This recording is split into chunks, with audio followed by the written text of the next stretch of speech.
अस्सलामुअलैकुम स्टूडेंट, उम्मीद करती हूँ आप सब खैरियत से होंगे। हुकूमत ने स्कूल्स बंद कर दिए हैं स्मोक की वजह से, और हमारी तालीम का किसी भी किस्म का कोई नुकसान ना हो, कोई हर्ज ना हो, इस वजह से आपके अदारे ने आपके साथ ताउन किया है और आपके लिए ऑनलाइन क्लासेस का इनेकाद किया है। तो बेटे, इस मुश्किल वक्त में हमने सब ने मिलकर कोशिश करनी है कि हमारी पढ़ाई का किसी तरह भी नुकसान ना हो। हम आपका साथ देंगे और आप हमारा साथ दीजिएगा। इस हवाले से अपना डेली का काम डेली करें, डेली होमवर्क लिखें और उसको सबमिट करवाएं। पिक बनाकर आप स्कूल के नंबर पे व्हाट्सएप कर दें और वो आपका होमवर्क चेक होगा। टीचर्स आपको उस पर रिस्पॉन्स भी करेंगे। और चूँकि स्मोक की वजह से छुट्टियां हुई हैं, तो आप ज़्यादा से ज़्यादा वक्त घर में गुजारें, अपनी एहतियाती तदाबीर अपनाएं, मास्क लगाएं और अपने कम ज़रूरी काम के लिए घर से बाहर निकलें, कम से कम घर से बाहर निकलें, अपनी सेहत का ख्याल रखें। तो हमारा 9th क्लास का आज डायरी में काम जो था वो 8 चैप्टर के फर्स्ट 5 न्यूमेरिकल्स थे, लेकिन वो 5 न्यूमेरिकल्स करने से पहले मैं चाहती हूँ कि हम एक दफ़ा अपने इस चैप्टर को रिवाइज़ कर लें। इसमें हमारे फार्मूलाज भी रिवाइज़ हो जाएंगे, जिसकी वजह से हमें फिर न्यूमेरिकल्स करने में बहुत ज़्यादा आसानी होगी।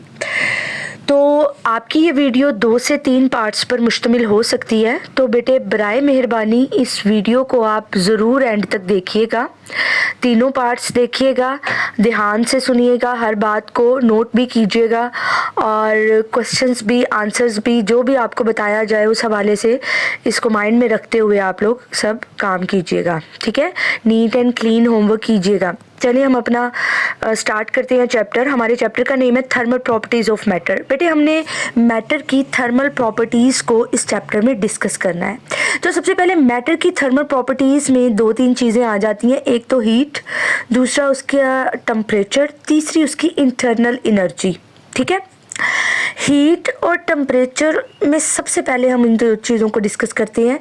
हीट और टेम्परेचर में क्या डिफरेंस होता है? बेटा, हीट एक अलग चीज़ का नाम है और टेम्परेचर एक अलग चीज़ का नाम है।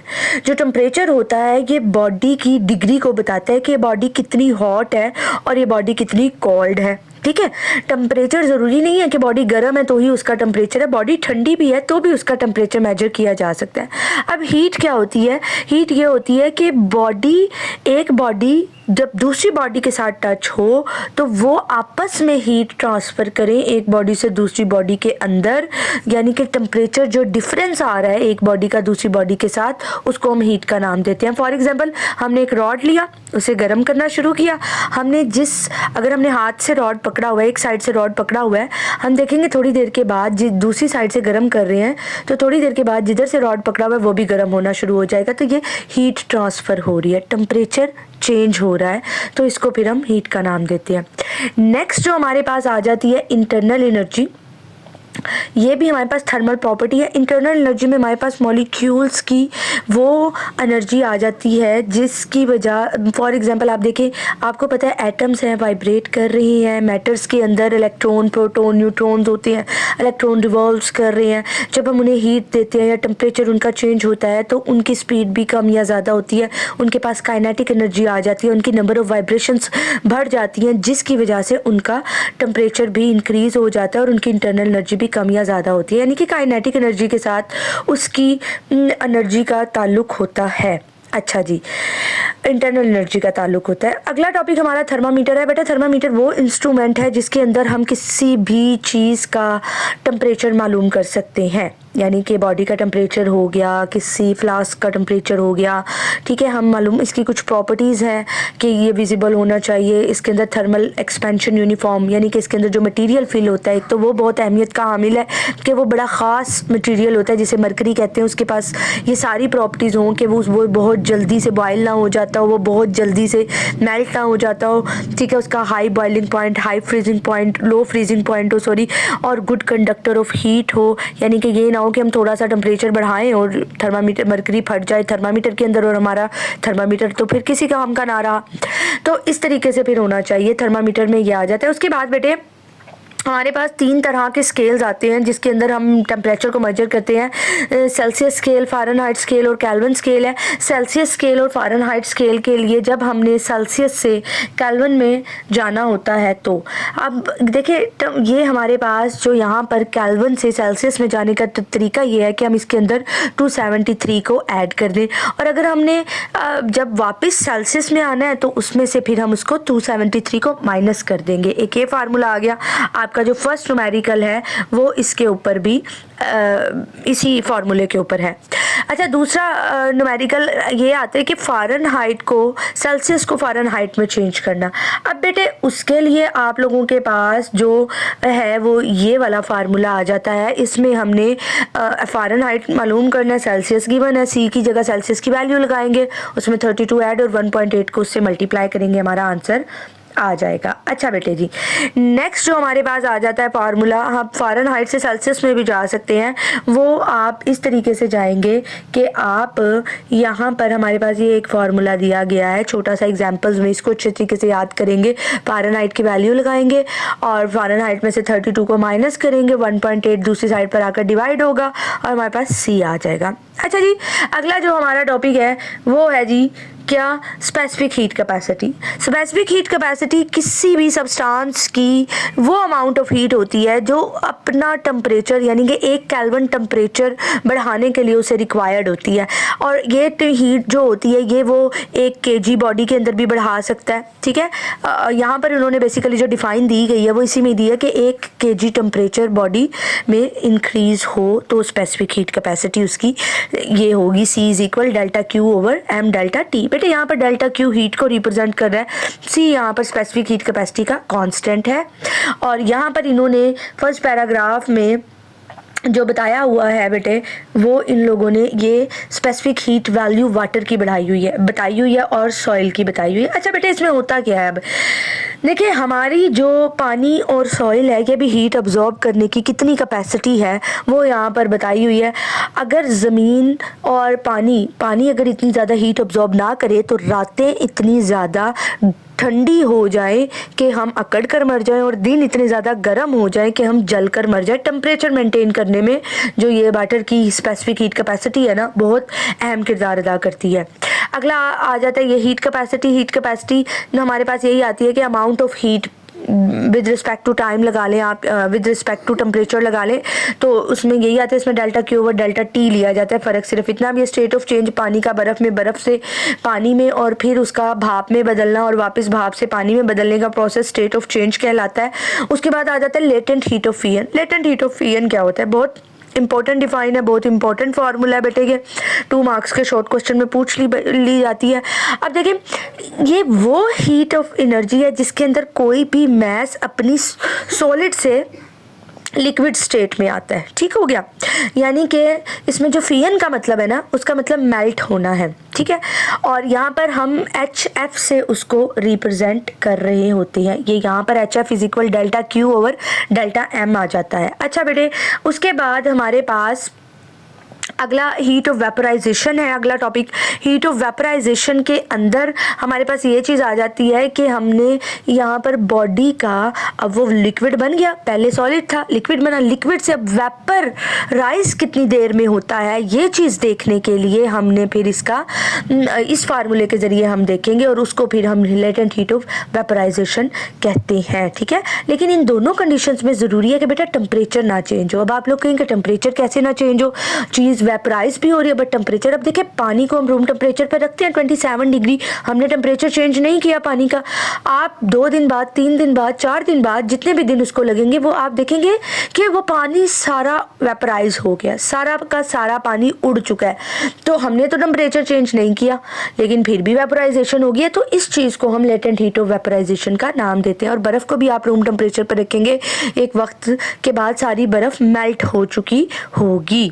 अच्छा जी, नेक्स्ट टॉपिक हमारे पास अच्छा, नेक्स्ट टॉपिक हमारे पास आ जाता है वेपोरेशन। इवेपोरेशन जो होती है, पानी का बखारात बन के उड़ना होता है। ये 3 से 4 फैक्टर्स के ऊपर डिपेंड करती है, टेम्परेचर पर, सरफेस एरिया पर, विंड पर और नेचर ऑफ लिक्विड पर। अब बेटा टेम्परेचर के ऊपर कैसे, जितना ज़्यादा टेम्परेचर उतनी ज़्यादा इवेपोरेशन। सरफेस एरिया, अगर हम छोटे से कप में पानी रखेंगे वो देर से इवेपोरेट होगा, लेकिन बड़ी खुली प्लेट में पानी रखेंगे वो जल्दी इवेपोरेट हो जाएगा।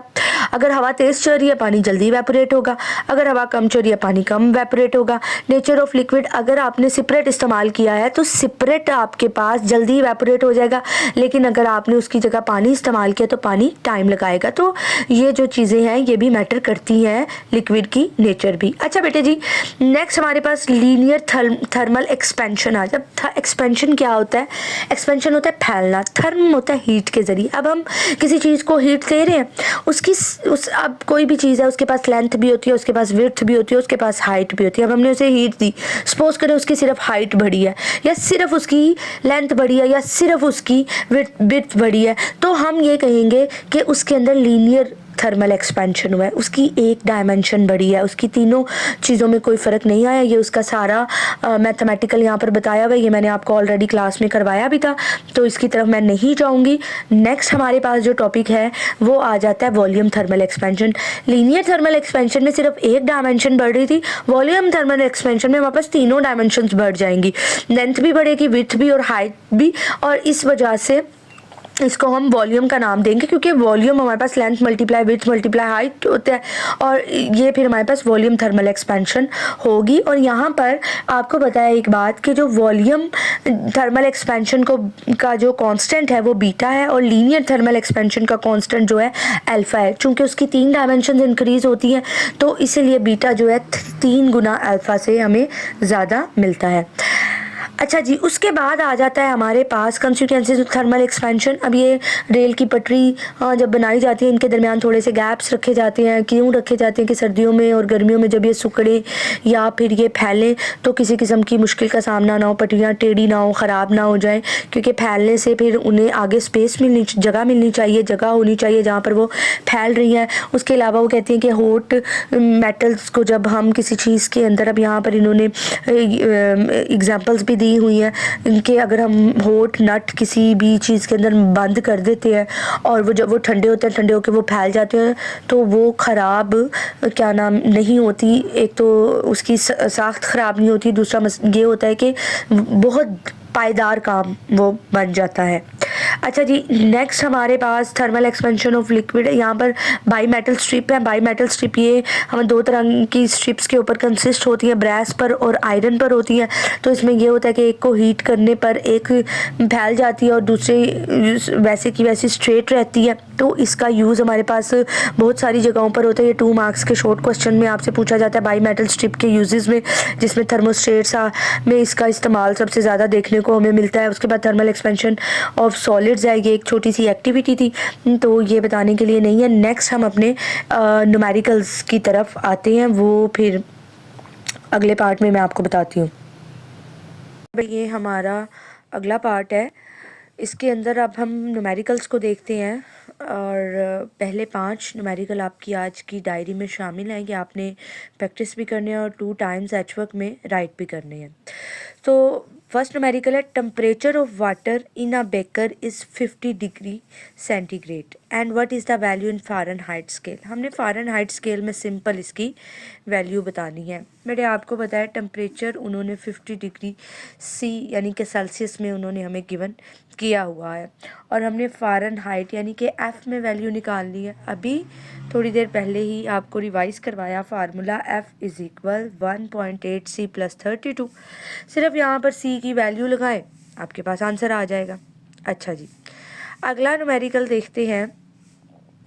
अगले न्यूमेरिकल में वो क्या कहता है, दूसरे न्यूमेरिकल में वो कहता है कि normal human body temperature is 98.6 Fahrenheit, convert it into Celsius. हमने फ़ारेनहाइट में ह्यूमन बॉडी टेम्परेचर दिया गया और इसको सेल्सियस में कन्वर्ट करना है। तो इसके लिए हमारे पास फ़ारेनहाइट F उन्होंने 98.6 दिया हुआ है, फ़ारेनहाइट सेल्सियस में निकालना है और केल्विन में भी निकाल लेंगे अगर उन्होंने दोनों ही मांगे हुए हैं। मैंने न्यूमेरिकल शायद लास्ट से पूरा नहीं पढ़ा। अच्छा जी, अब देखें केल्विन में के लिए हमें सिर्फ सेल्सियस में 273 ऐड करना है। तो इसके लिए हम ऐसे करेंगे, सबसे पहले सेल्सियस को निकालेंगे। सेल्सियस फ़ारेन से सेल्सियस में आने का एक यही वाला फार्मूला है, ठीक है। तो F is equal 1.8 C plus 32, ये हम फ़ारेन हाइट में आएंगे, सेल्सियस में आ जाएंगे फ़ारेन हाइट से, और सेल्सियस में आने के बाद हम फिर इस फार्मूले में या इस वैल्यू के अंदर 273 ऐड करेंगे तो हमारे पास टेम्परेचर केल्विन में आ जाएगा। अच्छा बेटा, अब जो न्यूमेरिकल दिया होता है उसके अंदर 2 से 3 बातें ख्याल करना बहुत ज़रूरी होता है। सबसे पहली चीज़, गिवन डाटा, जो चीज़ें आपको, जो डाटा गिवन कर दिया है आपके न्यूमेरिकल्स में, उसको सबसे पहले लिखें। उसके बाद आप फिर जो आपने फाइंड आउट करना है, जो उनकी रिक्वायरमेंट्स है, दूसरे नंबर पर आप उसको लिखेंगे। तीसरे नंबर पर आप फार्मूलाज जो उस न्यूमेरिकल में यूज़ हो रहे हैं, देन आप उसका सॉल्यूशन करेंगे। न्यूमेरिकल का सॉल्व करने का यही तरीका होता है। अच्छा जी, उसके बाद थर्ड न्यूमेरिकल आ जाता है। वो कहता है calculate the increase in length of aluminium bar 2 metre long. हमने एलुमिनियम बार लेंथ की जितनी इंक्रीज़ हुई है, लेंथ उसकी मालूम करनी है, क्योंकि वो 2 मीटर की थी जब हमने उसको हीट किया, यानी कि जब उसका टेम्परेचर 0 डिग्री था, हमने उसको हीट अप करना स्टार्ट किया तो वो 2 मीटर लंबी थी। और वो फिर थोड़ी सी थर्मल एक्सपेंशन हुई, क्योंकि मेटल थी, मेटल में थर्मल एक्सपेंशन होती है, तो वो थोड़ी सी बढ़ गई और उसकी लेंथ में चेंज आया। अब वो बढ़ी या कम हुई ये तो हमें वो रिज़ल्ट आएगा तो पता चलेगा, और उन्होंने वैसे भी लिख भी दिया है, क्वेश्चन से भी पता चल रहा है, कैलकुलेट द इंक्रीज्ड लेंथ, तो जाहिर सी बात है वो बढ़ी ही होगी। तो जब 20 डिग्री टेम्परेचर हुआ तो उसकी लेंथ कितनी थी? अब सिर्फ लेंथ की बात हो रही है, तो ये हमारे पास लीनियर एक्सपेंशन हुई है, ठीक है। और उसके लिए हमारे पास इन्होंने यहाँ पर लीनियर एक्सपेंशन ऑफ एलुमिनियम, ये वैल्यू हमें कांस्टेंट की बता दी है, जो कि अल्फ़ा की वैल्यू है थर्ड न्यूमेरिकल में ये हमारे पास अल्फ़ा के बराबर है 2.5। और अब हम इसको अपने फार्मूला में लगाते हैं और उसके बाद फिर देखते हैं कि क्या हमारा आंसर आता है। अच्छा जी, अच्छा बेटे, अब हमारे पास यहाँ पर सारा डाटा गिवन है। एक चीज़ इन न्यूमेरिकल्स में आपने ये याद रखनी है कि इसके अंदर जो टेम्परेचर होगा ना, वो आपने केल्विन में ही मेजर करना है। क्योंकि आपको पता है कि जो टेम्परेचर का बेस यूनिट होता है वो केल्विन होता है, और मैंने आपको बहुत दफ़ा पहले भी ये बात की है कि हम अक्सर, ज़्यादातर या अक्सर जो है जो मेजरमेंट्स करते हैं वो क्वांटिटी के बेसिक यूनिट्स में कर रहे होते हैं। तो यहाँ पर उन्होंने जो ओरिजिनल लेंथ है उसको हम एल नोट से रिप्रेजेंट करेंगे, वो उन्होंने 2 मीटर बताई है, ठीक है। उसके अलावा जो हमारे पास फर्स्ट टेम्परेचर, इनिशियल टेम्परेचर, वो 0 डिग्री है। उसके बाद हमारे पास फाइनल टेम्परेचर T2 20 डिग्री है। उसके बाद हमारे पास, अब हमने क्योंकि ओरिजिनल टेम्परेचर देखना है तो वो हम केल्विन में देखेंगे। 0 के अंदर 273 जब ऐड करेंगे तो वो 273 आएगा, और 20 डिग्री के अंदर जब 273 ऐड करेंगे 293 आएगा। और हमें लीनियर थर्मल एक्सपेंशन अल्फ़ा भी दिया गया है। इंक्रीज़ इन लेंथ यानी कि डेल्टा एल हमने मालूम करना है। ये हमारे पास फार्मूला गिवन है, delta L over L note delta T, इसका फार्मूला है। आपने चूँकि सिर्फ डेल्टा एल निकालना है, आप इस सारे को उठाएंगे और इधर ला के इसे मल्टीप्लाई करेंगे। ये हमारे पास कुछ इस तरह delta L alpha L note delta T बन जाएगा, ठीक है। और यहाँ पर जो बेटे डेल्टा एल है ये अकेला रह जाएगा और इसकी वैल्यू फिर हम फाइंड आउट करेंगे। अच्छा, एक और चीज़, यहाँ पर जो डेल्टा टी है बेसिकली वो चेंज इन टेम्परेचर है। Final temperature minus initial temperature, और फाइनल टेम्परेचर कौन सा था हमारा? T2। इसको आप हीटिंग टेम्परेचर भी कह सकते हैं, जो कि ये था।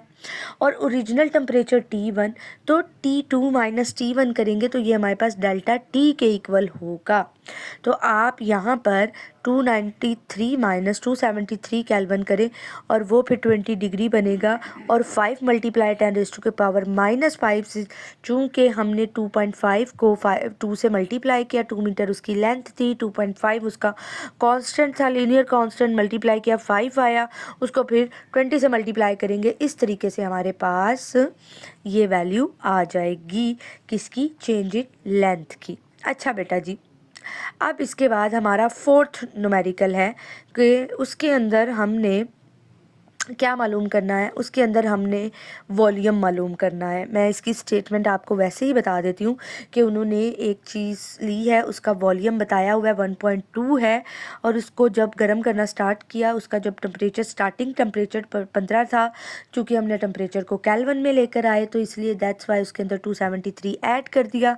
फिर जो उसका फाइनल टेम्परेचर जहाँ पर वो पहुँच गया 40 डिग्री हुआ, अब उसके भी हम केल्विन में लेकर आएंगे तो 273 उसमें फिर से ऐड करेंगे, ये आ गया। चूँकि ये वॉल्यूम में चेंज है तो इधर हम वॉल्यूम थर्मल एक्सपेंशन का कांस्टेंट इस्तेमाल करेंगे, और यहाँ पर वो बीटा के इक्वल है। और चेंज इन टेम्परेचर अगर हम T2 माइनस T1 यहीं से निकाल लें तो वो 25 केल्विन आएगा। बेटे जी ये सारी वैल्यू हम इस फार्मूला हमें पुट करेंगे और हमारे पास वॉल्यूम थर्मल एक्सपेंशन आ जाएगा। ठीक हो गया। अच्छा जी, उसके बाद जो 5th न्यूमेरिकल है उसके अंदर उन्होंने आपको हीट मालूम करने के लिए कहा हुआ है। ठीक है, एक पानी का मैस बताया हुआ है उन लोगों ने, 0.5 kg है, उसका इनिशियल टेम्परेचर 10 डिग्री है। अब हमने इसको भी केल्विन में तब्दील करना है, 273 इसके अंदर ऐड करेंगे, और उसके बाद फाइनल टेम्परेचर और T2 हमारे पास 65 डिग्री है। ठीक है, उसको भी फिर हम 273 में ऐड करेंगे, हमारे पास इनिशियल और फाइनल टेम्परेचर आ जाएगा। T2 माइनस T1 निकालेंगे 55 के, और डेल्टा Q निकालनी है हमने हीट। आपको पता है कि पानी की स्पेसिफिक हीट कैपेसिटी 4200 होती है, ये बात आपने ख़ुद से याद रखनी है। स्मॉल सी की वैल्यू आपको हर वक्त याद होनी चाहिए, पानी की भी और सॉइल की भी, ये आपको हर वक्त याद होनी चाहिए। इस फार्मूला के अंदर सी की वैल्यू आप ख़ुद से पुट करेंगे, एम गिवन है, डेल्टा टी गिवन है, इन तीनों को हम मल्टीप्लाई करेंगे और हमारे पास डेल्टा क्यू आ जाएगा।